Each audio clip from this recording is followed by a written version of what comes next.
Alright, y'all, what is going on? This is your man El Jamal coming through with another edition of Never Out of Bounds. Of course, this is a place we can say what you want as long as you got them facts. I have just finished up my first part of the Lethal Weapon series. I decided to make it a 4-part series. Of course, there's 4 films in that franchise. So we're going to be breaking down Lethal Weapon, of course, part 1 tomorrow. I'll try to put that out either tomorrow morning or tomorrow afternoon. We'll see how I feel. But today we have a couple news stories to get into today. I wanted to talk some more NFL. There is some more drama to go over. 2 defensive backs, 2 buddies down there in Florida getting themselves into trouble. I also wanted to get into these projected, season. The projected records for the season for the Raiders and the Niners. I wanted to go deeper into that schedule a little bit more for both of those teams. So we're gonna get into that. Like I said, at the end of that, we're gonna have a projected record for these guys. So we're gonna get to that, and then finally, as with the big news, especially within the black community, of course, the 2 comedians, Aries Spears and Mike Epps, going at it on their views about black people in the black community, of course, police brutality. So I wanted to put my final thoughts on that to wrap everything up. So let's get right into it. Of course, we're going to talk about all this drama going down in the NFL. Like I said, 2 defensive backs, DeAndre Baker, of the New York Giants, and also Quentin Dunbar of the Washington Redskins. My first problem with this right here is y'all 2 are rivals. How the hell are you guys getting in trouble anyways? I can never imagine Broncos and Raiders pulling capers together. Chargers and Broncos and Chargers and Chiefs pulling capers together. I don't where does this happen? Panthers and Falcons robbing houses together. Where does this happen? But anyways, these 2 guys apparently are big time buddies in the South Florida area. I believe they grew up in Miami. They've been friends for years. But anyways, over the week, they were accused of robberies, 12,000 in cash and also 25,000 in jewelry. They have since turned themselves in over the course of the week. There is some conflicting reports coming from not only the police department down there in Miramar, Florida, but also the legal team of both the players as well. This is a quote. This is the quote coming from one of the attorneys here. Actually, no, the first quote here is coming from Tanya Ruiz, the spokesperson for the Miramar Police Department. We have sworn statements from 4 victims and 1 witness. If they are changing their statements, we welcome them to come into our police department and give us a new statement.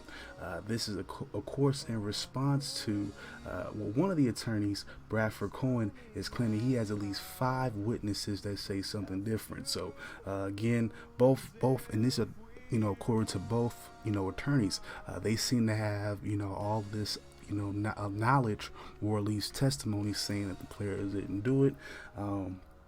Again, this is a tricky story, but again, who really knows what happened? We weren't there, so again, I don't know what to make of it. It's a crazy situation because, of course, for Baker, he is facing some serious crime. He's facing 4 counts of robbery and aggravated assault. Now, Dunbar faces, at least, like I said, 60 years if he is, of course, convicted and so on and so forth without any type of plea or deal, I would imagine. Because, again, that's 4 counts, 15 years for each count. As far as Dunbar, I don't know the details of what he's being charged with per se or what that carries, but I would understand it'd probably be around the same stipulations because again it's the same charge. I believe Quentin hasn't been charged with the aggravated assault, but he's facing the robbery charge. So those 2 guys, they're relatively young in their careers. Both are expiring players as well. DeAndre was a 1st-round pick last year for the Giants, got in some significant starting experience as well as just playing experience in general as well. Well, for Dunbar, he made his first Pro Bowl last year as well. So again, these were inspiring. Well, they were aspiring to be better players, and they've been wrapped up in some situation that they can't control right now. So that's unfortunate. But again, they have turned themselves in. I believe Quentin Dunbar has been released on some type of bond, but no such, I don't think anything has been provided for Baker. So we'll see what happens there. Now let's move on to these schedules. Of course, I'm going to be going over the Raiders and the Niners today. Of course, the local teams in my area, well, not so much the Raiders no more, but they still my favorite team, so who cares? Let's start off with the Raiders, of course. Week 1, like I said, I think I went over this last week. They're going to be hosting Carolina. Well, actually, no, they're going on the road to the Panthers, to Carolina to face off against the Panthers. I think this one is going to be a win here. I'm not too sure what Carolina is going to bring. Well, I'm pretty sure, Teddy Bridgewater is going to be their starter at quarterback. I'm pretty sure I know what their running back situation is going to be. I'm not 100% about the defense or the receiving core. I think this is a game that our defense and offense should be able to manage.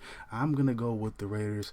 I'm not going to say it's a blowout win or anything like that, but a convincing win to start off the season. I am a little bit conflicted about the next week. Of course, we have to go, we host the Saints at home, the first game ever in Las Vegas. That's going to be an interesting one because I still believe the Saints are going to have somewhat of a capable offense. Of course, they still have basically a legend at the quarterback position with Drew Brees. He also has some great outside threats with Michael Thomas.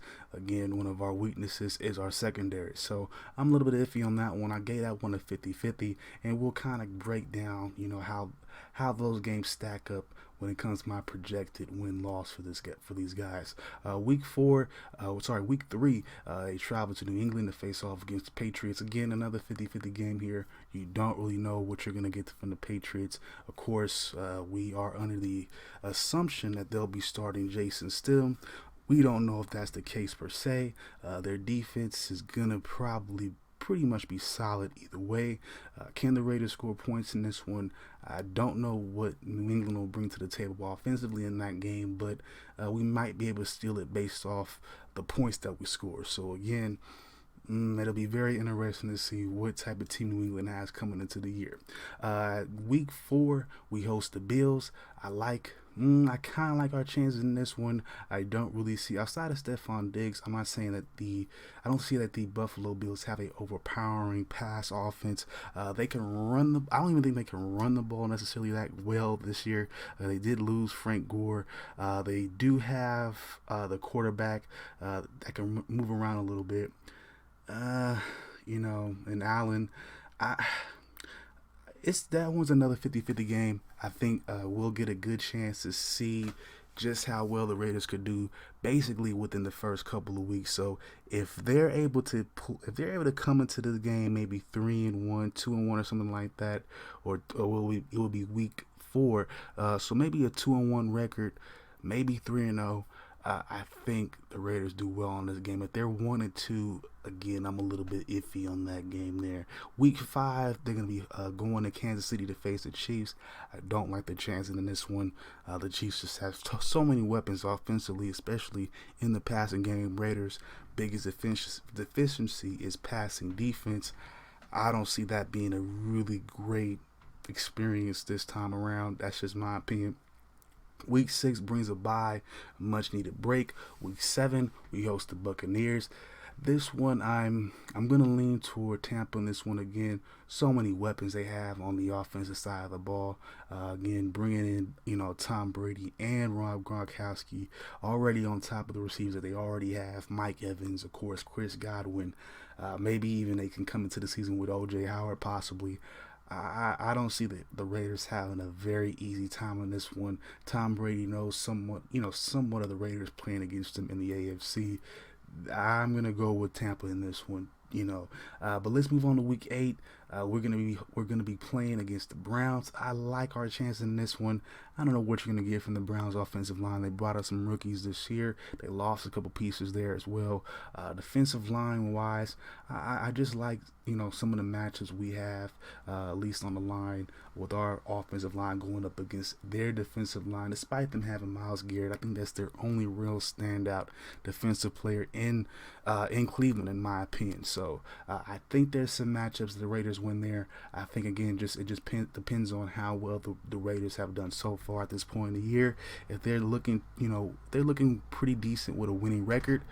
I like their chances. Again, they have a losing record, or just above 500, just getting to 500. I'm a little bit shaky on that. But let's move on to week 9. We have to go to LA to face off against the Chargers, our rival. I think that's a win there as well. They're going to be either breaking in Tyrod Taylor or a brand new quarterback. This is a team with an atrocious offensive line, that being the Chargers. I don't know what type of running game they're going to have. And I'm not really, I've never really bought the receiving core. A lot of people will always give them some type of pluses there. But I thought Phillip Rivers did a lot to make them look good. Without him, I don't like the Chargers' chances in that game. I think the Raiders take that one. That's 2 wins in a row for the Raiders there. Week 10, we host the Broncos. That's a 50-50 game for me. I think the Broncos have come a long way. I think the Raiders and the Broncos at this point are on the same level. I think that game goes either way. I think both of the games against the Broncos go either way. Week 11, we host Kansas City again with all the weapons that Kansas City has on the outside. I do not like our chances. I'm going to have to go with Kansas City again. I think Kansas City wins this division again. I think the real question is who comes in second, and therefore third, fourth, and all that. Those are going to be the real turnarounds. And I think the team that wins second this year will probably definitely challenge for next season. So we'll see what happens. But week 12, we head off to Atlanta to face off against the Falcons. I like us in that game. I'm not too sure what Atlanta brings to the table. I don't know if Todd Gurley is going to be the same running back, so I don't think that they have a potent running game. As far as that, I don't necessarily like the receiving the tandem that they have there. Again, nothing that intimidates you. Defensively, same thing. I like our chances in that one. Week 13, we head off to New York to face the Jets. I like our chances in that one as well. Young New York team. Again, nothing that really stands out. They lost Robbie Anderson, a deep threat in their receiving game. They don't have that. Defensively, I'm not too sure 100% what they bring to the table here at this point, but I like the Raiders' chances in that one as well. Week 14, we have another iffy game. We're going to be playing against the Colts. This one is tricky because again you have to remember Phillip Rivers is now the quarterback for Indianapolis, so he knows a whole lot about the Raiders. He knows what makes us tick defensively. He knows about whatever cadences. He's played us enough to know a whole lot about us. So that one is not going to be a walk in the park. I'm a bit iffy on that one. Let's move on to week 15, where we play against the Chargers. That one, I got to win there. Week 16 versus the Dolphins. I think we can pick up that one as well. And then week 17, of course, like I said before, this is going to be another iffy game here for me. We got to go to Denver to face off against the Broncos one more time. So again there, some iffy games here, some games that we can outright win.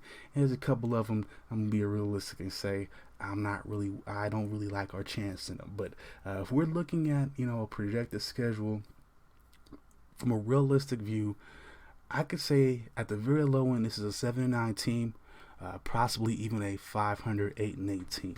I think there's a lot of factors that go for, that are going for us.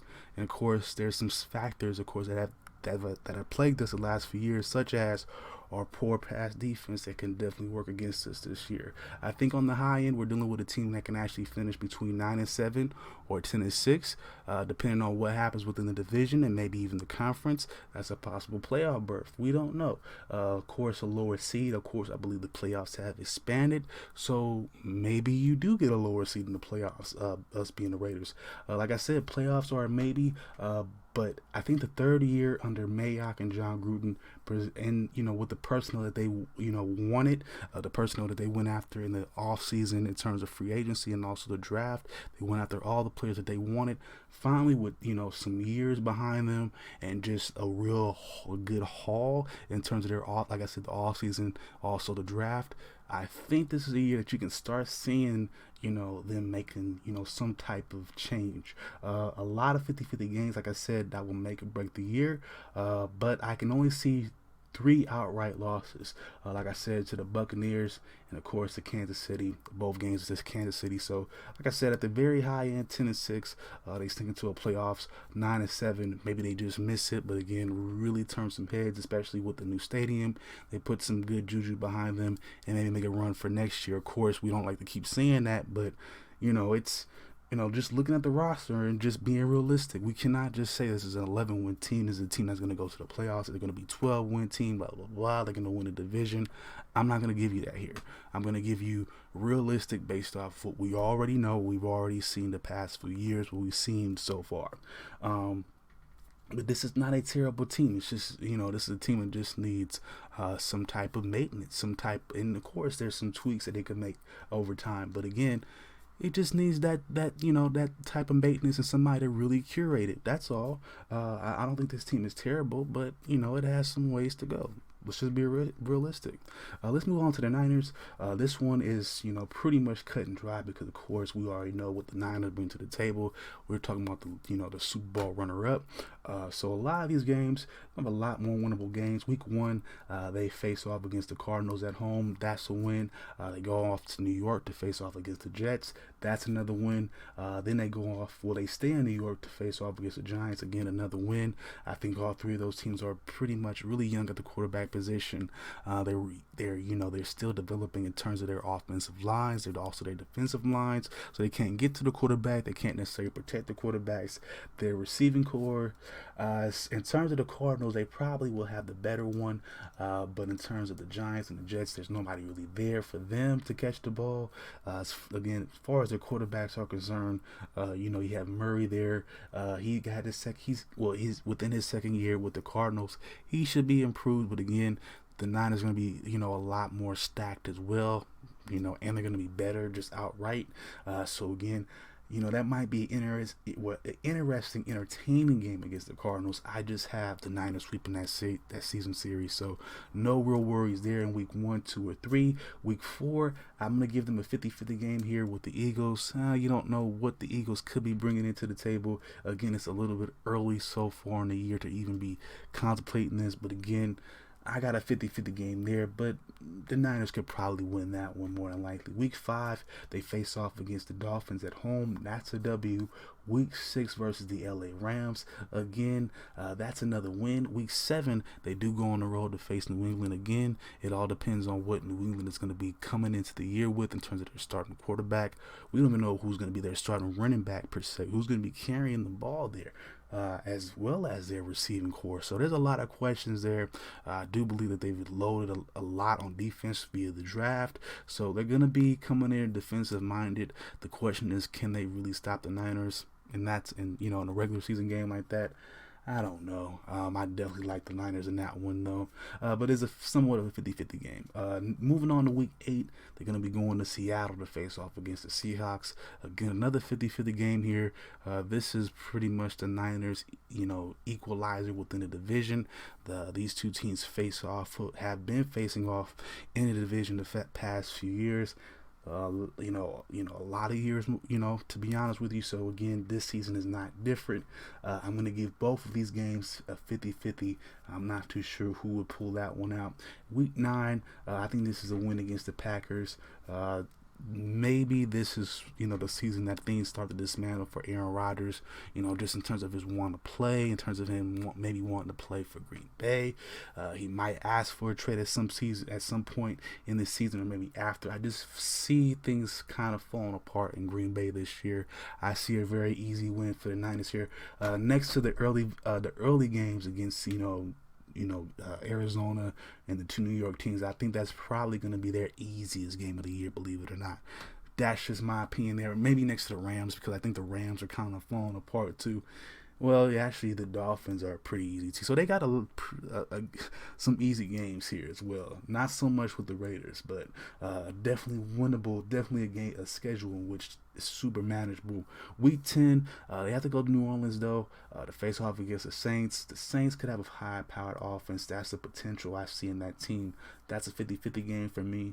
Although I do see with some of the improvements the Niners have made that they could pull off that one. Week 11, they finally get a bye. They get a much-needed rest. Really late into the season, they come back. They get an easy win, in my opinion, on the road in LA versus the Rams. They go, actually they come back home to face off against the Bills in week 13. I see that as another win. Week 14, week 15, they have some NFC opponents. They're going to be hosting the Redskins. W. Week 15 at Dallas, another W in my opinion. Again, that could be a dicey one, but I don't know. I mean, it just depends on Dallas's mindset and what Dallas is. If Dallas wants to win, maybe they pull off an upset. I think it would be an upset, but I got the Niners winning that one quite handily. I think even 2 touchdowns. Why not? Week 16, they're going to be facing off against Arizona in the desert in Arizona. There's going to be some improvements from the Cardinals this year. I just don't see it being enough to beat the Niners. So again, I got another win for the Niners there. And finally, for the Seahawks, that's another iffy game here. So all in all, I pretty much see this team possibly making, a 12-4 run, possibly even 11-5. And that's on the high end. The low end, it's hard. I don't see this team really going below 11 wins. There's some really easy games here. Of course, I might have given the Eagles game a 50-50, but I'm leaning toward the Niners in that game. I wouldn't be surprised if they won that game. Again, you have a 50-50 game. You have 50-50 games versus the Seahawks. They could win those games. They have another 50-50 game versus New Orleans. They can get that one. So, again, if I'm looking at it today, I'm still saying a 12-11 win team. Maybe not 13 or 14 though. That might be a little bit too bold with some of the teams that they have to play this year. But I still think they finish relatively with a good. I think they definitely win the division, and they probably go in there with a 1 or 2 seed again, like they did last year in terms of the NFC, the conference.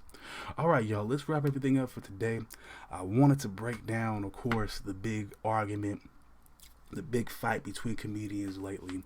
Of course, Aries Spears and Mike Epps. I think what we're dealing with, again, is it's quite simple. And I've talked about it before on my other podcast, on Anchor, on an episode called Black Ideologies, where I pretty much broke down Marcus Garvey, Booker T. Washington, and, of course, W.B. Du Bois.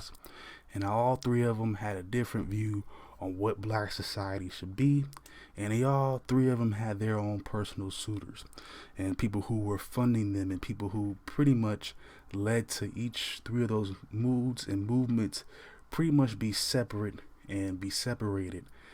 And in all reality, on further review of all those concepts, they actually fit very well, and all of them had their points. And if you were to blend all 3 together, just like with the beliefs of maybe even Malcolm X and Martin Luther King and a lot of those different groups of the 60s, if you start to blend those concepts, there's a way for us to brainstorm and find more solutions, in my opinion. I think what you're dealing with is people who are coming from different spectrums, and they are addressing pretty much the same problem. With Mike Epps, he's coming from a position of he's actually been on the reckless side. He's done bad. He's done, whatever he, has admitted to doing, and it's been some serious stuff or whatever have you. And so I understand when he says we need to treat each other better. He's right by that. Is Aries Spears right by calling out the wicked tactics of the police and saying that there is some racism behind it? Yes, they are both right. What happens is, as a community, though, we have to understand that we have to blend these ideas together, and it's not about who's right or necessarily who's wrong, because let's keep it real here. Mike Epps had a right to call out, Aries Spears for what he said, because despite where Aries says he's coming from, He's coming from the point of let's continue the conversation. You kind of were rude about it. You were disrespectful about it. You told him to shut the fuck up, and pretty much because you think he's wrong. So as a man, he has a right to say something to that. Of course, he has a right to check you for saying that to him. Just because you don't agree doesn't mean you talk to him crazy. All you have to do is say, look, I kind of disagree. This is kind of how I feel. Boo, boo, boo. How can you respond to that? You don't call him out his name. You don't get all reckless and say, you need to shut the fuck up. This is what you need to do. You don't do that to somebody. That's completely unnecessary, especially if we're talking about issue that does require some sort of cooperation amongst us, because in reality, in a way, he is right. He's right in the sense of, and again, you guys are both right. Again, this is a very racist system in a lot of regards that does disregard black people, disregard black people, especially and brown people, especially in the way that they distribute the justice and police violence and or brutality, whatever you want to call it. This is all true. But again, if we're not even together in terms of understanding that, this is a problem, that, first and foremost, we have to agree and cooperate. Otherwise, we cannot even come up with solutions to solve these issues.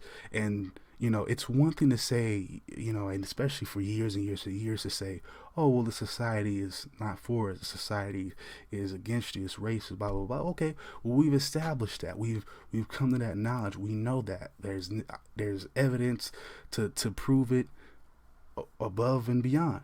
Now, the next step is, what are we going to do about it? And I think that's where we, get far away. We stop having a conversation. It's easy to put each other down. It's easy to say, well, you're wrong. Shut the fuck up. You don't mean nothing. Come fight me in the ring. It's easy to say all those things and call each other out, all type of crazy names, because we don't agree on how the justice system or however this stuff needs to be applied. But then again, we can't give you a solution for it. We can't come together and brainstorm to solve the problem. And again, this issue is something that, in our reality, it has to be addressed by some sort of legislation. Now, we can have all the conversations we want to. We can have all the unique conversations and have the chit chats with, whoever, black, white, whatever figureheads, liberal, conservative. Again, if no laws are being passed and no legislation on a local, county, city level, federal level possibly is being passed to ensure that things like this don't happen, then it doesn't matter. And the fact that we don't have our own coalition that will go out and make sure that gets done, again, that serves to work against us. So it would actually behoove us to work together. And yes, they might, what they're saying might be a little bit different, and they might be differing, but again, you can blend both of those ideas together and say, yes, black people need to be more of a cooperative group, at least amongst each other, solve their own problems, and again, come up with solutions and then apply those solutions to the bigger world at hand and say, this is what we come up with. We don't want you to shoot us anymore, so this is our response to that legislative wise. Or you might want to boycott, or however you want to go attack that needs to be done, because saying this guy's wrong, he's a bitch, or he's this, he's not black enough, he doesn't understand this, or he's a cornball, she's a cornball, he's an Uncle Tom, she's this, that doesn't solve anything. And that's just for YouTube, and that's just for that's just to be disrespectful, really, honestly. Nothing about that is really trying to bring any type of solution together, because again, none of that is offered. You just hear a lot of people just talking, being disrespectful. Nobody is saying, okay, well, this is what we can't do. And again, like I said on my last part of the Golden State issue, part 8, there's people who we can write and talk to. There's congressmen, there's senators, black, Democrat, Republican, whoever we want to talk to. There's people there that we can talk to. We just have to know that they're there, and also that we put them there, either through our vote, either through us not voting.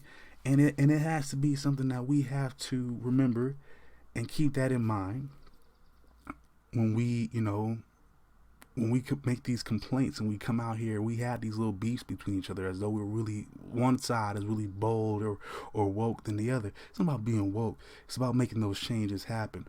I think woke is just a state of mind. It's just something that people say. It's about the actions that really that really make the difference. Not about who's saying what, not about who's saying the best comeback or had the illest comeback. Because again, they're saying some really cold stuff about each other. And I think that has nothing to do with the problems at hand. And again, that's another distraction to keep you away really from the problem at hand. The fact of the matter is there is a racist system at times that works against you, and instead of fighting the system and going against the system in a lot of different ways, you do not invest 100% of your energy to do that. You won't do that, and because either you work for it, you bought into it in some way, and you won't go against it. But you'll go against someone who looks like you because they don't feel the same way as you, or whatever difference that you have, whether it's religion, race.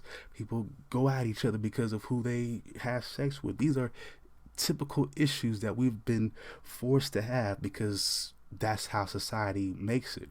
We've been taught, to have friction and be divisive when we don't agree. It doesn't necessarily matter that you agree per se. You're not supposed to agree about everything necessarily. You're just supposed to, again, cooperate and get things done. And that's where we're the point at where we're now. We're so to the point now where I can't agree with you. Where I can't, to the point where you can't do business with somebody. You can't see to it that they, like you as a community, all, find a solution. Because again, it doesn't match your way of thinking. It doesn't match his way of thinking. I think we have to step outside of that and be more proactive. And again, we have to not only get along, we have to go against the racist system that we claim is here. So there's a twofold. Yes, we have to change each other. Mike Epps is right in that part. And Aries Spears is right in the fact that they're all racist cops. But how do you address that? By saying that they're racist, by just saying that they're there, doesn't do anything. Unless you're going to go out there and get them out of there, get them fired, get them taken out their job, raise hell.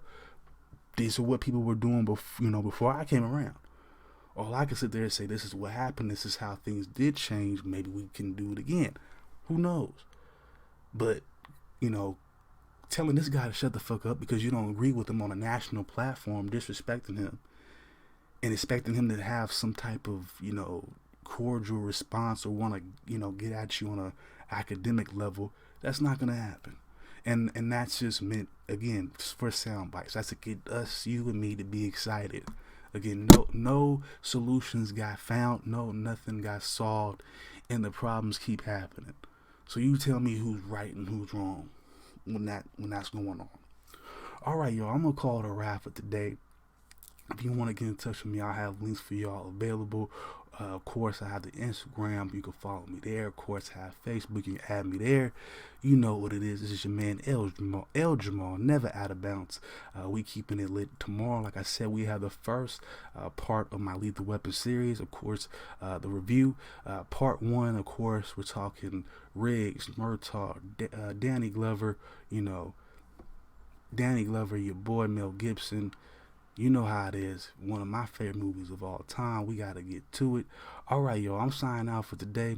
I'll see y'all tomorrow. All right, y'all.